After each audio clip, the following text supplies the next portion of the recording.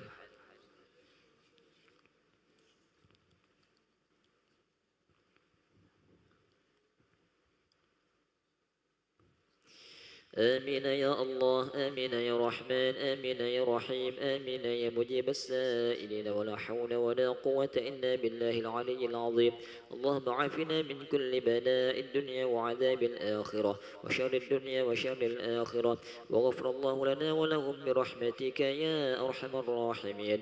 دعواهم فيها سبحانك اللهم وتحيتهم فيها سلام، وآخر دعواهم أن الحمد لله رب العالمين. تقبل الله منكم.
Assalamualaikum warahmatullahi wabarakatuh.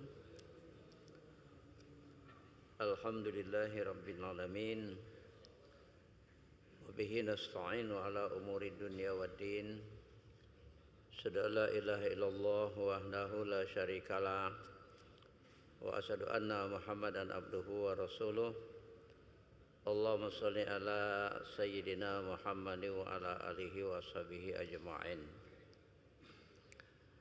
Bapak Ibu hadirin jamaah maghrib yang dimuliakan Allah Subhanahu wa taala. Syukur alhamdulillah malam hari ini dengan ridho dan izin Allah kita dapat sholat berjamaah di masjid yang mulia ini. Dan kita lanjutkan kaji kita. Pokok bahasan kita malam ini adalah syarat wajib sholat fardu. Salawat dan salam semoga dilimpahkan buat junjungan kita Nabi Muhammad sallallahu alaihi wasallam beserta keluarga beliau, sahabat-sahabat beliau dan pengikut-pengikut beliau. Untuk barokahnya kaji kita ini, mari kita sama awali membaca ulumul kitab li hadhihi niyah wa la kulli niyatin shalihah wa ila hadratin Nabil Mustafa Muhammad sallallahu alaihi wa alihi wasallam. Al-Fatihah. A'udzubillahi minasyaitonir rajim. Bismillahirrahmanirrahim. Alhamdulillahirabbil alamin arrahmanir rahim maliki yaumiddin. Iyyaka na'budu wa iyyaka nasta'in. Ihdinas siratal mustaqim. Siratal ladzina an'amta 'alaihim ghairil maghdubi 'alaihim waladdallin. Amin. Syarat wajib sholat fardu ini ada 3. Pertama Islam, kedua baligh, dan ketiga berakal. Bagi yang mencukupi syarat ini maka dia wajib melaksanakan sholat fardu, utamanya 5 sholat fardu, dan bagi laki-laki pada hari Jumat adalah sholat Jumat. Islam, kapan seseorang itu dinamakan seorang muslim? Apabila sudah memenuhi yang tercakup dalam rukun Islam, mengucap 2 kalimat syahadat, sholat 5 waktu, puasa bulan Ramadan, menunaikan zakat, dan menunaikan ibadah haji. Man istata'a ilaihi sabila. Tapi syahadat ini kan tidak cukup syahadat saja. Ketika Rasulullah SAW ditanya, mal iman ya Rasul, apa iman itu ya Rasul? Qala, dijawab oleh beliau, tasdiqum bil qalbi wa iqrarum bil lisan wa amalum bil arkan. Iman itu dibenarkan dengan hati, diucapkan dengan lisan, dan diamalkan dengan perbuatan. Apa yang dibenarkan dengan hati itu? Yang tercakup dalam rukun iman. Antu'mina billah. Engkau beriman, percaya adanya Allah, wa malaikatihi, malaikatnya, wa kutubihi, kitab-kitabnya, wal yaumil akhir, wa rasulihi dulu, wa rasulihi, rasul-rasulnya, wal yaumil akhir, hari kemudian, hari kiamat, wal qadaru khairihi wa syarrihi minallahi ta'ala, takdir yang baik maupun yang buruk dari Allah Subhanahu wa taala. Nah, jadi kalau sudah dibenarkan dengan hati, baru mengucapkan dengan lisan. Kalau belum dibenarkan dengan hati, cuma mengucapkan dengan lisan, nah itu seperti orang Badui. Dalam surah Al-Hujurat ayat 14 itu nyatakan qalatil a'rabu amanna. Orang Badui itu, A'rab itu kan orang Badui, orang dusun. Mereka mengatakan amanna, kami telah beriman. Qul, katakan lam tu'minu walakin qulu aslamna. Jadi jangan katakan kami beriman, tapi katakan kami baru Islam. Kenapa? Lam tu'minu walakin walamma yadkhulul imanu fi qulubikum. Iman itu belum masuk dalam hati kalian. Nah, makanya untuk kesempurnaan sebagai seorang muslim, syahadat itu diawali dengan tasdiqum bil qalbi. Dibenarkan dengan hati. Apa yang dibenarkan itu? Adanya Allah. Makanya harus mengenal Allah dulu. Awwaluddin ma'rifatullah. Mula-mula agama itu mengenal Allah. Kenapa masyarakat jahiliyah Arab itu menyembah patung? Karena belum mengenal Allah. Makanya tugas pokok Rasul SAW hampir 13 tahun di Mekah itu mengenalkan masyarakat Mekah itu dengan Allah. Makanya untuk mengenal Allah ini dengan ilmu. Ilmu apa? Ilmu tauhid.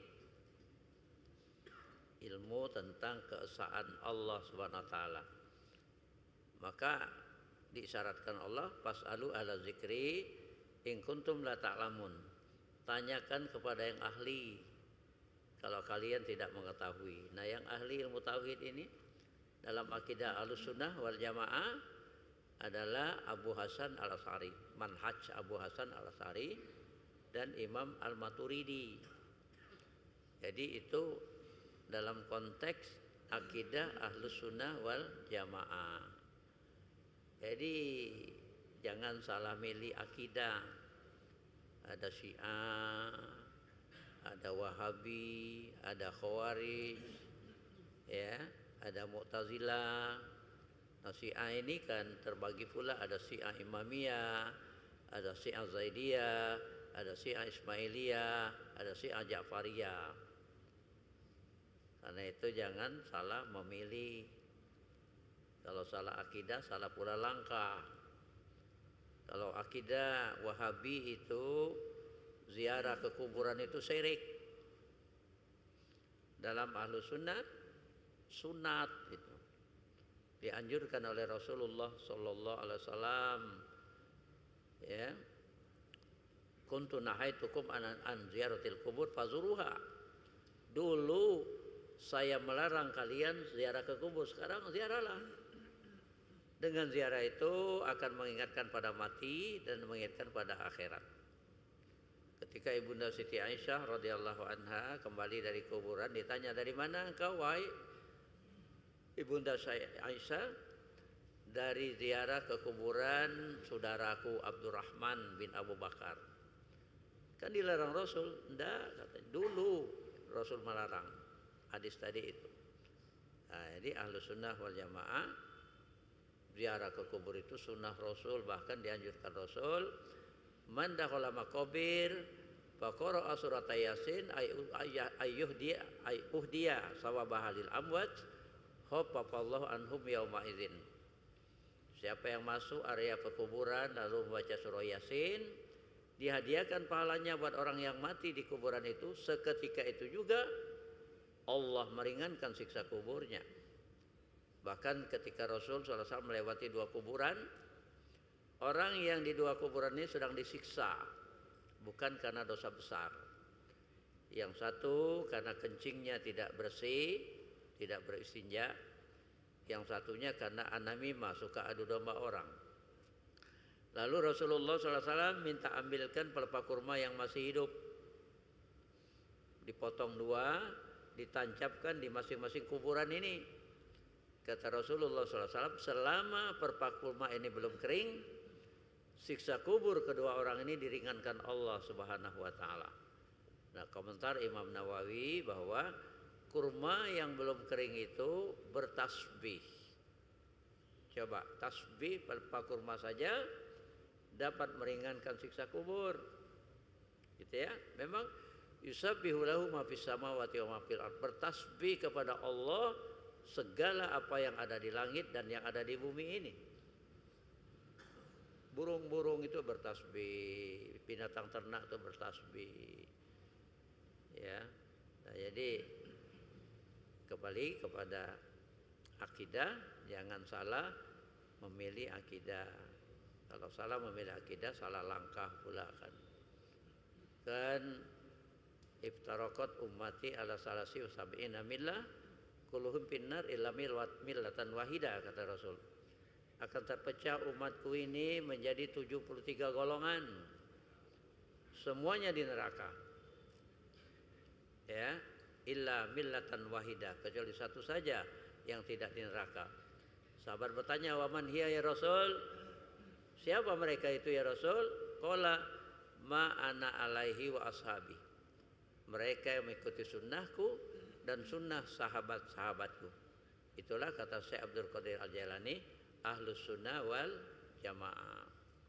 Nah gitu. Makanya dalam konteks ahlus sunnah wal jamaah ini cara mengenal Allah, manhaj Abu Hasan Al-Asy'ari dan Al-Maturidi dengan memahami sifat-sifat 20 itu.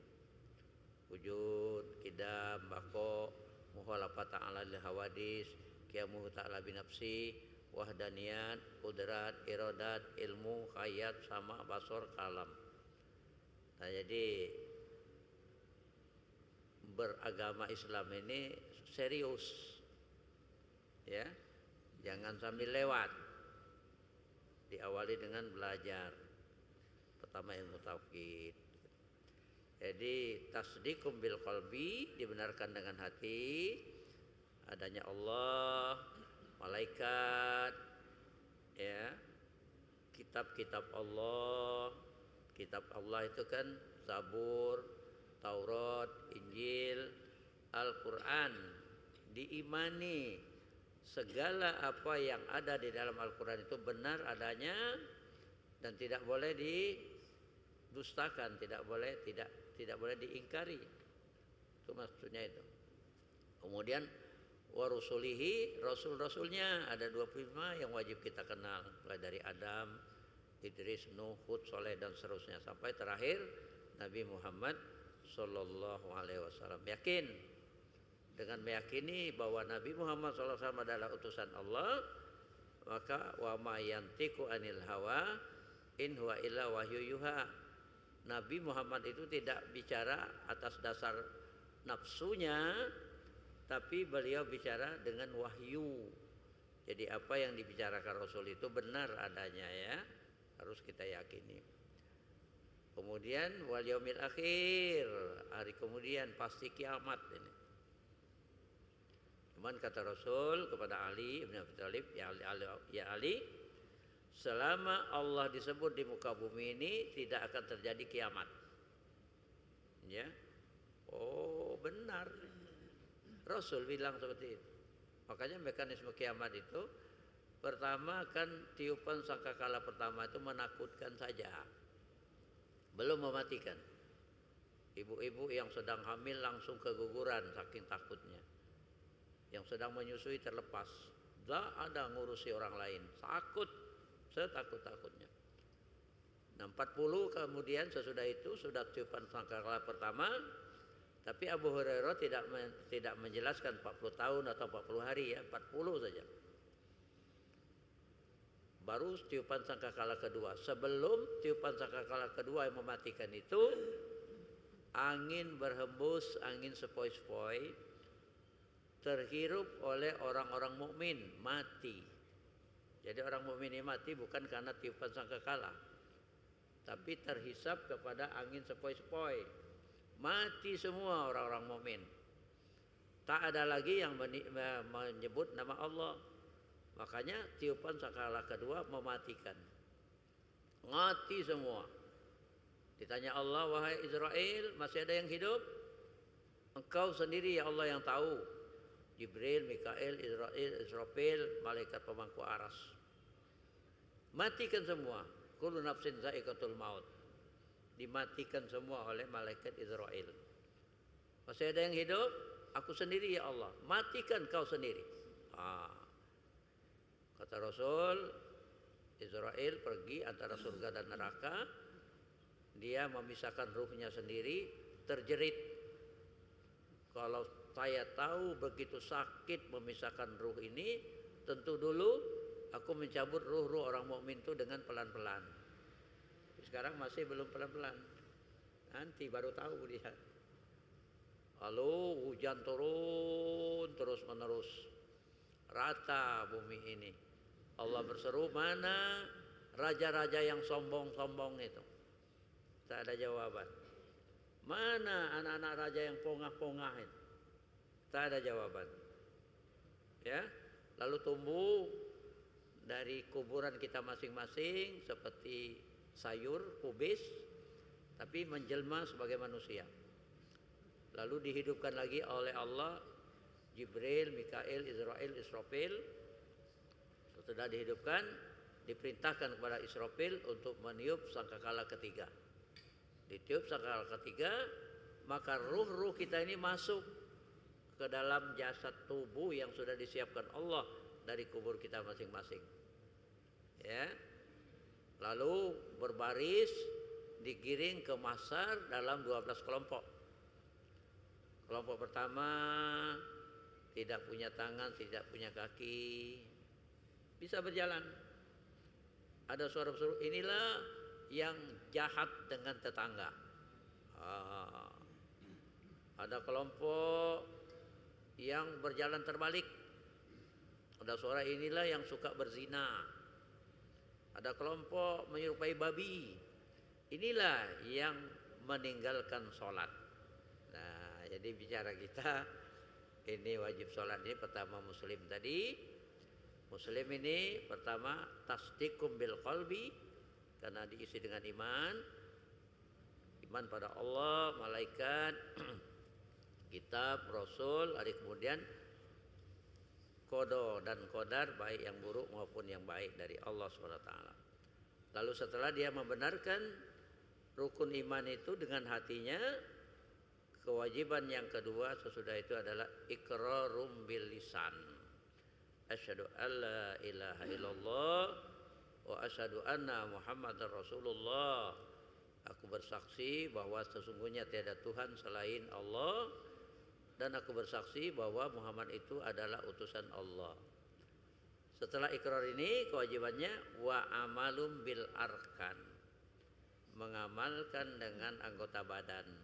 Makanya untuk beramal ini Allah lengkapi kita ini dengan 7 anggota tubuh yang disebut al-jawari: lidah, mata, telinga, faraj, perut, tangan, kaki.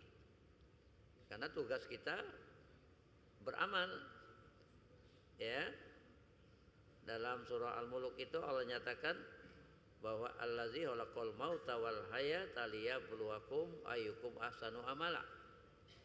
Allah yang menciptakan ada kematian, ada kehidupan ini untuk menguji siapa di antara kalian ahsanu amala, yang paling baik amalnya. Jadi kita dituntut beramal yang terbaik. Ya. Tapi di samping beramal yang terbaik, yang benar. Kullu ya'malu ala sakilatihi farabbukum alamu biman huwa ahda sabila. Katakan wahai Muhammad, setiap seseorang itu beramal menurut gaya dan caranya masing-masing. Farabbukum alamu biman huwa ahda sabila. Maka Tuhan kamu tahu siapa yang paling benar jalannya dalam beramal. Jadi Allah menuntut yang benar. Untuk benar ini dengan ilmu tadi itu. Untuk memperoleh ilmu dengan belajar pada yang ahli. Tadi ahli akidah Ahlussunnah wal Jamaah. Siapa tadi? Abu Hasan Al-Asy'ari dan Al-Maturidi. Nah, untuk beramal ini kapan, apa namanya amal itu? Amal itu harakatul jawarih tadi. Gerakan anggota tubuh yang 7 tadi itu tuh beramal tuh. Gerakan hati juga amal. Tapi kapan dia bernilai ibadah? Karena Allah menuntut ibadah. Wa ma khalaqtul jinna wal insa illa liya'budun. Tidak aku ciptakan jin dan manusia itu kecuali untuk beribadah. Nah, kapan gerakan anggota tubuh kita itu bernilai ibadah?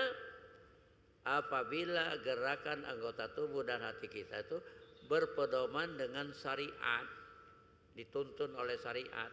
Makanya kita wajib mempelajari syariat yang bersumber Al-Quran, As-Sunnah, Ijma' dan Qiyas yang sudah dibakukan dalam ilmu fikih. Nah, jadi gerakan anggota tubuh kita dituntun oleh syariat yang baik, itu nilainya berpahala, namanya ibadah. Contohnya hati lidah kita gunakan untuk zikir, untuk membaca Al-Quran, bergerak itu ya lidah itu namanya dituntun syariat. Fazkuruni azkurkum, zikir, ingatlah kepadaku, saya aku ingat kepada kalian, kata Allah. Jadi diperintahkan Allah zikir. Nah, dituntun dengan syariat yang baik itu nilainya berpahala, itu yang disebut ibadah. Tapi kalau gerakan anggota tubuh kita itu bertentangan dengan syariat, itu berdosa, nilainya maksiat. Maka kita dituntut beribadah yang benar. Makanya belajar fikih, fikih sholat, fikih puasa, fikih haji, fikih zakat, dan lain-lain, untuk supaya apa yang kita lakukan itu benar adanya. Gitu ya. Dengan benar ini diterima oleh Allah Subhanahu wa taala. Nah, jadi ilmu yang wajib kita pelajari tadi, pertama ilmu tauhid, yang kedua ilmu syariat, yang ketiga ilmu akhlak tasawuf. Karena ilmu akhlak tasawuf ini mengkaji akhlakul mahmudah, akhlak yang terpuji, dan mana akhlakul mazmumah, yang tercela. Ya, bagaimana mengisi hati kita ini dengan sifat-sifat akhlakul mahmudah yang terpuji, dan bagaimana membersihkan hati kita ini dari sifat-sifat yang tercela. Karena sifat-sifat yang tercela tumbuh dalam hati kita ini merusak ibadah, merusak pahala ibadah. Sombong, iri, kemudian riya, bakhil, ya, ujub, merasa diri lebih hebat dari orang lain, itu semuanya merusak pahala ibadah. Ya, sia-sia ibadah kita. Makanya harus dibersihkan. Cara membersihkannya dengan ilmu tasawuf, ya, dengan metodologi thariqah itu. Nah, inti thariqah ini adalah zikir. Dengan zikir latifah, zikir halus, sir, Allah, Allah, Allah, Allah. Tadi kan kata Rasul, selama Allah disebut di muka bumi ini, tidak akan terjadi kiamat. Dan kata Rasulullah SAW, la ilaha illallah itu kalau dipanjangkan la-nya, itu dapat menghapuskan 4.000 dosa. Itu hadis dari Anas bin Malik ya, yang selalu mendampingi Rasul itu. Sahabat bertanya, kalau dosa kita tidak cukup 4.000 ya Rasul, dosa tetangga dan keluargamu. Itu gunanya zikir. Nah, jadi karena itu bersih hati ini dari sifat-sifat yang tidak terpuji, ibadah kita pahalanya tetap lestari ya, tetap mantap, tidak hilang. Karena iri saja kan, iri itu kan kalau bahasa anak muda sekarang semos. Senang melihat orang lain susah, susah melihat orang lain senang. Iyyakum bil hasadi fa innal hasada yaqulul hasanat kama taqulun narul hatab, kata Rasulullah. Hati-hati kalian dengan sifat iri dengki. Karena sifat iri dengki ini akan menghanguskan pahala ibadah, ya, habis pahala ibadah kita. Seperti api memakan kayu bakar yang kering, habis. Nah, karena itu perlu dihilangkan sifat-sifat yang tidak baik. Nah, jadi pertama Islam ya, kedua baligh, syarat wajib sholat ini. Baligh ini bagi laki-laki itu mimpi, bukan umur ya, mimpi basah. Kalau perempuan itu haid, datang bulan. Tapi sebelum mimpi, sebelum baligh itu wajib dituntun oleh orang tuanya. Muru auladakum bis-shalah idza balagha sab'a sinin wadribuhum li asri sinin. Suruh aja anak kamu itu salat kalau dia sudah berumur 7 tahun. Pukul dia kalau 10 tahun bandel ya, agak didisiplinkan. Dan ujung hadis itu pisahkan mereka di tempat tidur. Jadi anak laki-laki jangan tidur sebantal. anak perempuan jangan tidur sebantal kalau sudah 10 tahun. Oh, kalau begitu nak banyak kamar ya. Ya. Makanya kata Rasulullah, arba'atun min sa'adati bini Adam. Ada 4 kebahagiaan ada Adam itu. Pertama, al-maskanul wasi, rumah yang luas. Untuk apa rumah yang luas ini? Betul cerita tadi, anak-anak tidak boleh satu bantal tidurnya. Jadi bagusnya satu kamar. Berapa anak dalam Islam ini kira-kira? Wal walidatu yurdina auladahunna haulaini kamilaini liman arada ayutimma radha'. Orang tua yang menginginkan sempurna susuan anaknya hendaklah menyusui anaknya 2 tahun. 2 tahun ya. Hamil itu 9 bulan. Jadi jarak anak satu dengan anak kedua itu 3 tahun. Itu keluarga dalam Islam itu ya, diatur Allah. Jadi kalau menikah umur 20 tahun perempuan itu masa suburnya itu sampai 40 tahun. Di atas 40 itu risiko tinggi.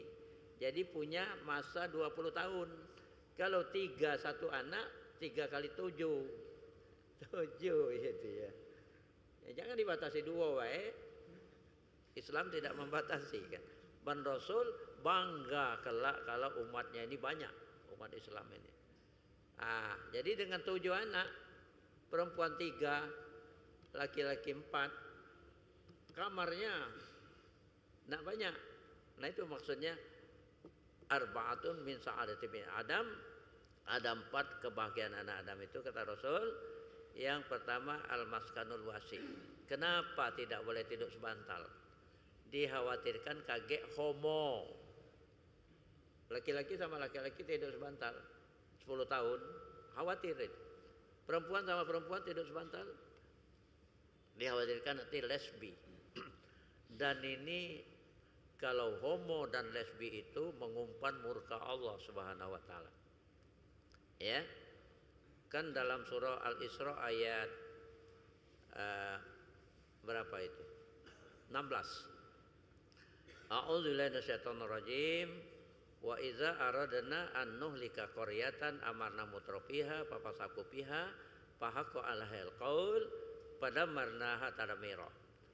Maka apabila kami hendak menghancurkan sebuah negeri, kami perbanyak orang-orang hidup mewah di negeri itu. Dengan kemewahan itu mereka fasik. Fahaqqo 'alaihal qaul, maka berlakulah hukuman kami fadamarnaha tadmira, maka kami hancurkan negeri itu sehancur-hancurnya. Kita baru saja ditunjukkan Allah kekuasaannya di Los Angeles, negara bagian Amerika yang terkaya, selebriti di situ, bintang film Hollywood di situ, tapi fasik. Apa kefasikannya? 16.000 itu menikah laki-laki sama laki-laki, disahkan di Los Angeles itu, nikah laki-laki sama laki-laki. Ada 19.000 tidak menikah tapi perilaku mereka homo dan lesbi. Jadi 35.000 kefasikan di Los Angeles. Fahaqqo 'alaihal qaul, berlakulah hukuman kami pada marnaha tarmira. Maka kami hancurkan negeri itu sehancur-hancurnya. Makanya Rasul mendidik anak 10 tahun jangan tidur sebantal, dan kalau perlu jangan sekamar. Bagusnya satu kamar kan. Ya. Supaya tidak lesbi, supaya tidak homo. Itu. Dan dilatih sholat mulai umur 7 tahun, 10 tahun dikerasi disiplinnya itu. Disiplinnya, makanya di pesantren-pesantren biasa itu kiai-kiai itu nyebat-nyebat santrinya kalau nakal, kalau bebal gitu ya, untuk menjauhkan setan dari dalam tubuhnya. Itu. Dan hati-hati anak laki-laki begitu balik jangan sampai meninggalkan sholat Jumat 3 kali berturut-turut tanpa uzur syar'i. Kalau 3 kali berturut-turut setelah balik tidak melaksanakan sholat Jumat, Allah tutup hatinya itu sehingga menjadi lalai sepanjang hidupnya. Nah inilah gejala anak-anak lalu nyabu-nyabu, minimal ngeibon, ya. Itu karena tidak dilatih, tidak dididik sejak dini. umur 7 tahun dan 10 tahun. Ya, habis waktunya. Sampai di sini dulu bahasan kita. Insya Allah kita lanjutkan pada Rabu yang akan datang. Mari kita tutup dengan doa. A'udzubillahi minasyaitonirrajim. Bismillahirrahmanirrahim. Alhamdulillahirabbil alamin. Hamdan syakirin, hamdan na'imin, hamdan yuafi ni'amahu wa yukafi'u mazidah. Ya Rabbana lakal hamdu kama yanbaghi li jalali wajhikal karimi wa 'azimi sultanik. Allahumma shalli ala sayyidina Muhammad wa ala sayyidina Muhammad. Rabbana zalamna anfusana wa illam taghfir lana wa tarhamna lanakunanna minal khasirin. Rabbana ighfir lana dzunubana wa liwalidina warhamhum kama rabbawna shighara wa li jami'il muslimina wal muslimat wal mu'minina wal mu'minat al ahya'i minhum wal amwat bi rahmatika ya arhamar rahimin. Allahumma ahrijna min zulumatil wahmi wa akrimna binuril fahmi wabta' alaina bima'rifatil ilmi wasahhil lana abwaab fadlika ya arhamar rahimin. Allahumma arinal haqqa haqqa warzuqna tibaa wa arinal batila batila warzuqna jatinaba. Allahumma ja'al jam'ana hadza jam'an marhuma wa tafarraqana min ba'dihi tafarraqan ma'suma. Rabbana hab lana min azwajina wa dzurriyyatina qurrata a'yuni waj'alna lil muttaqina imama. Rabbana atina min ladunka rahmatan wa hayyi' lana min amrina rasyada. Rabbana atina fid dunya hasanah wa fil akhirati hasanah wa qina azabannar wa adkhilnal jannata ma'al abrar ya aziz ya ghaffar ya rabbal alamin. Wa sallallahu ala sayyidina Muhammadin nabiyil ummi wa ala alihi wa sahbihi ajmain. Subhana rabbika rabbil izzati amma yasifun wa salamun alal mursalin walhamdulillahi rabbil alamin. Taqabbalallahu minkum.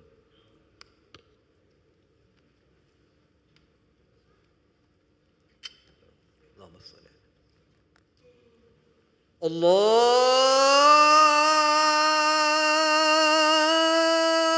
akbar, Allahu akbar.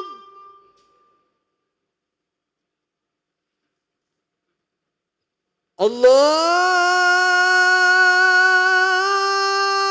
akbar,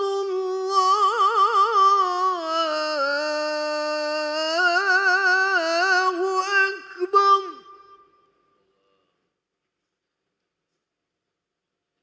Asyhadu an la ilaha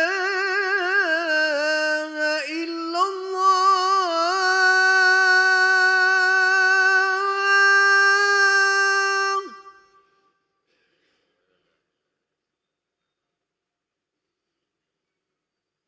Asyhadu an la ilaha illallah.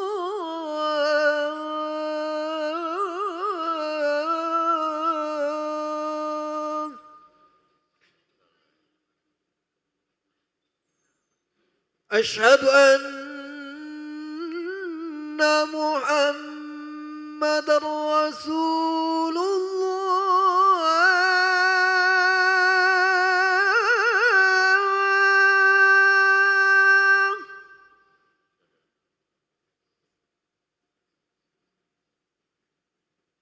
Asyhadu anna Muhammadar Rasulullah.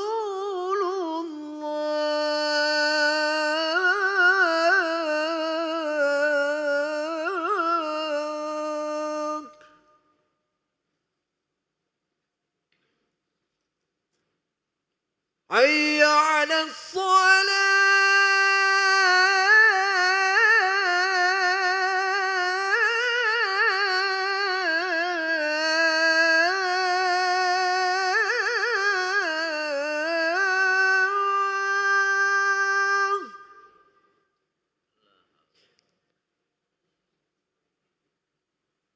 Hayya 'alas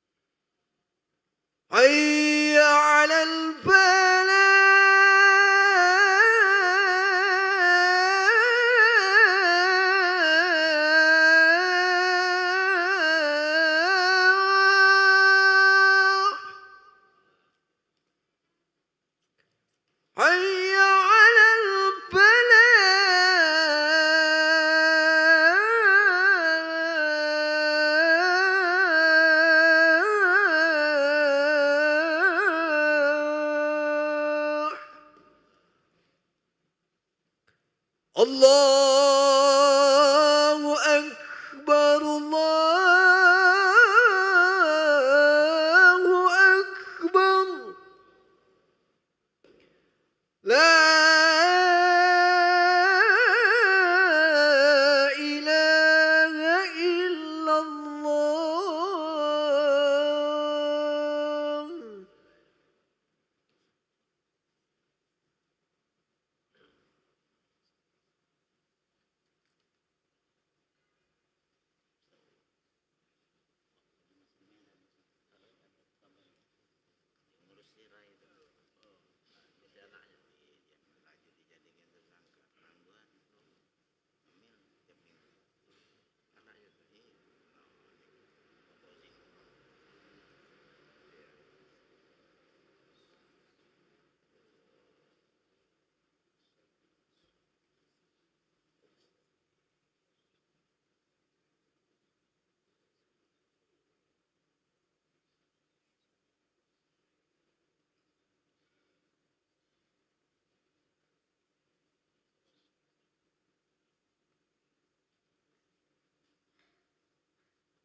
Bismillahirrahmanirrahim. Assalamualaikum warahmatullahi wabarakatuh.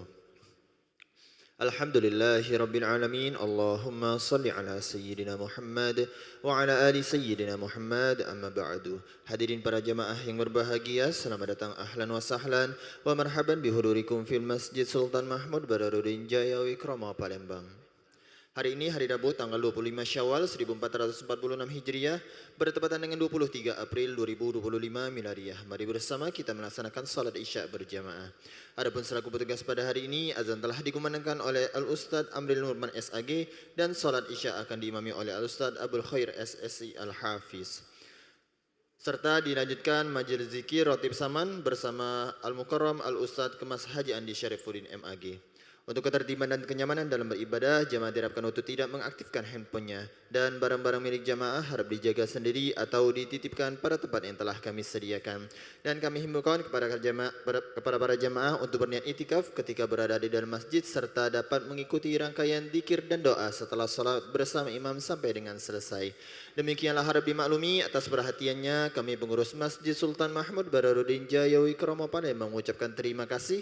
Selamat menunaikan salat Isya berjamaah. Semoga Allah Subhanahu wa taala menerima amal ibadah kita. Amin ya rabbal alamin. Wabillahi taufik wal hidayah. Wassalamualaikum warahmatullahi wabarakatuh. Allahu Akbar, Allahu Akbar. أشهد أن لا إله إلا الله أشهد أن محمد رسول الله حي على الصلاة حي على الفلاح قد قامت الصلاة قد قامت الصلاة الله أكبر الله أكبر لا إله إلا الله لا إله إلا الله محمد رسول الله صلى الله عليه وسلم قامها الله أدمها من نبات السماوات والأرض سووا صفوفكم فإن تسوية الصفوف من تمام الصلاة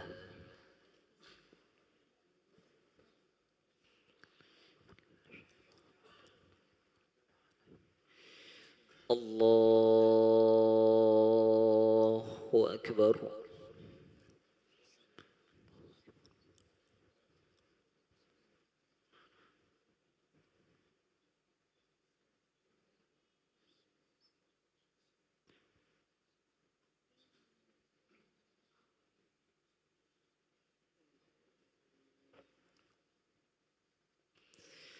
بسم الله الرحمن الرحيم الحمد لله رب العالمين الرحمن الرحيم مالك يوم الدين إياك نعبد وإياك نستعين اهدنا الصراط المستقيم صراط الذين أنعمت عليهم غير المغضوب عليهم ولا الضالين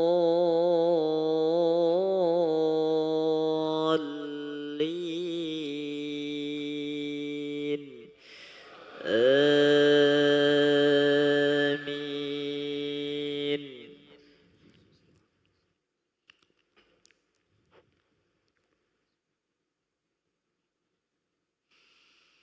وإذ نجيناكم من آل فرعون يسومونكم سوء العذاب يذبحون أبناءكم ويستحيون نساءكم وفي ذلكم بلاء من ربكم عظيم وإذ فرقنا بكم البحر فأنجيناكم وأغرقنا آل فرعون وأنتم تنظرون وإذ واعدنا موسى 40 ليلة ثم اتخذتم العجل من بعده وأنتم ظالمون ثم عفونا عنكم من بعد ذلك لعلكم تشكرون وإذ آتينا موسى الكتاب والفرقان لعلكم تهتدون وإذ قال موسى لقومه يا قوم إنكم ظلمتم أنفسكم باتخاذكم العجل فتوبوا إلى بارئكم فتوبوا إلى بارئكم فاقتلوا أنفسكم ذلكم خير لكم عند بارئكم فتاب عليكم إنه هو التواب الرحيم. الله أكبر.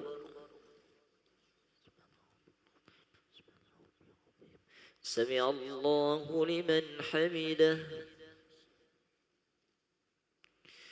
الله أكبر.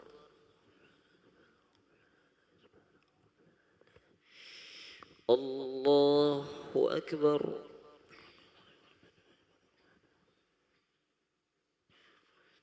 الله أكبر.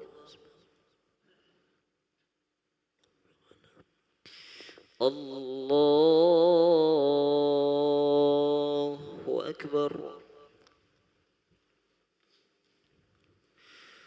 بسم الله الرحمن الرحيم.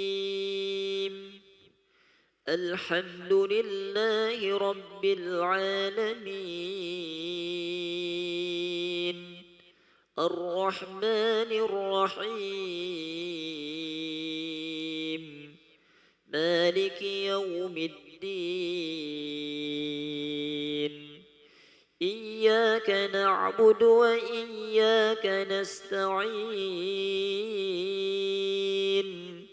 اهدنا الصراط المستقيم صراط الذين أنعمت عليهم غير المغضوب عليهم ولا الضالين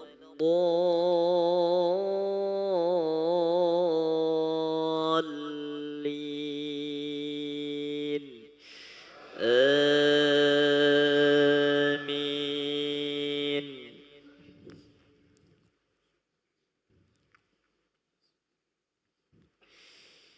وإذ قلتم يا موسى لن نؤمن لك حتى نرى الله جهرة فأخذتكم الصاعقة وأنتم تنظرون ثم بعثناكم من بعد موتكم لعلكم تشكرون وظللنا عليكم الغمام وأنزلنا عليكم المن والسلوى كلوا من طيبات ما رزقناكم وما ظلمونا ولكن كانوا أنفسهم يظلمون وإذ قلنا ادخلوا هذه القرية فكلوا منها حيث شئتم رغدا وادخلوا الباب سجدا وقولوا حطة نغفر لكم خطاياكم وسنزيد المحسنين فبدل الذين ظلموا قولا غير الذي قيل لهم فأنزلنا على الذين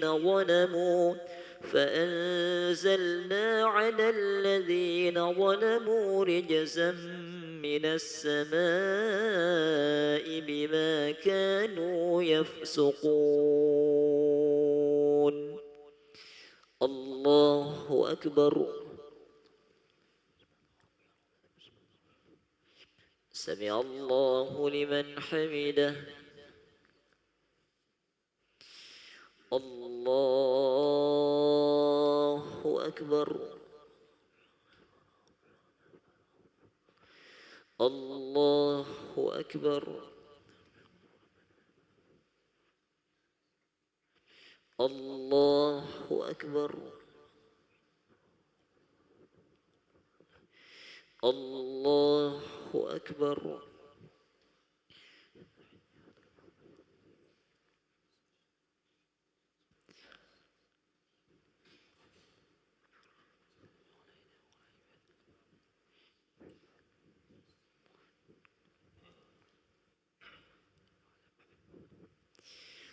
الله أكبر.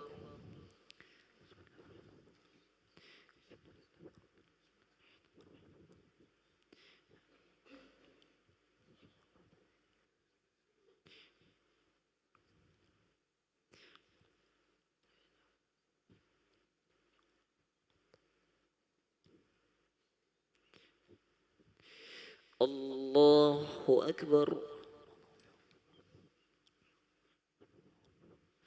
سمع الله لمن حمده. الله أكبر.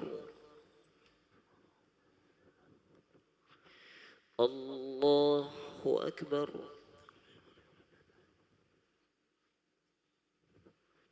الله أكبر. الله أكبر.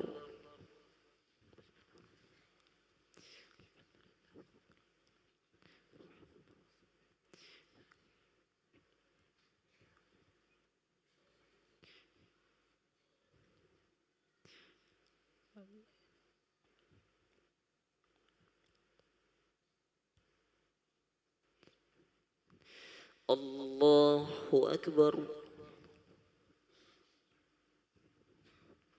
سمع الله لمن حمده. الله أكبر. الله أكبر.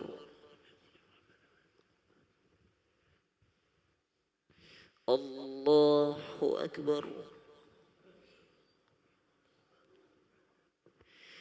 الله أكبر.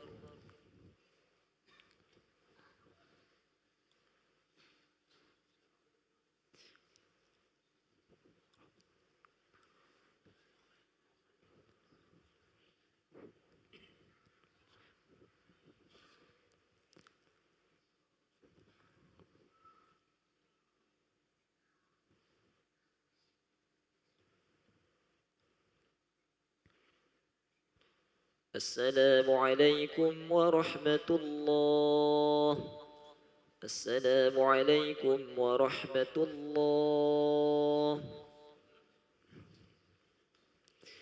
أستغفر الله العظيم الذي لا إله إلا هو الحي القيوم ونتوب إليه.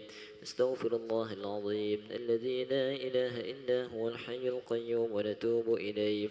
أستغفر الله العظيم الذي لا إله إلا هو الحي القيوم ونتوب إليه.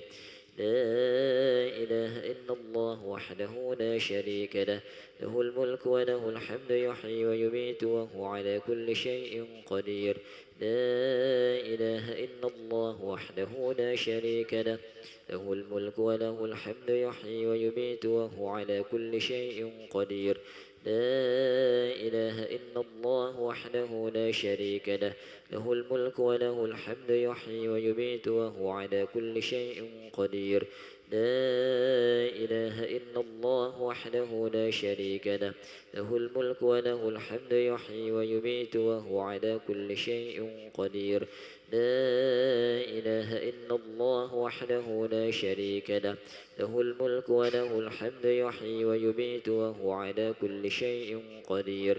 لا إله إلا الله وحده لا شريك له، له الملك وله الحمد يحيي ويميت وهو على كل شيء قدير. لا إله إلا الله وحده لا شريك له، له الملك وله الحمد يحيي ويميت وهو على كل شيء قدير. لا إله إلا الله وحده لا شريك له، له الملك وله الحمد يحيي ويميت وهو على كل شيء قدير. لا إله إلا الله وحده لا شريك له، له الملك وله الحمد يحيي ويميت وهو على كل شيء قدير. لا إله إلا الله وحده لا شريك له، له الملك وله الحمد يحيي ويميت وهو على كل شيء قدير.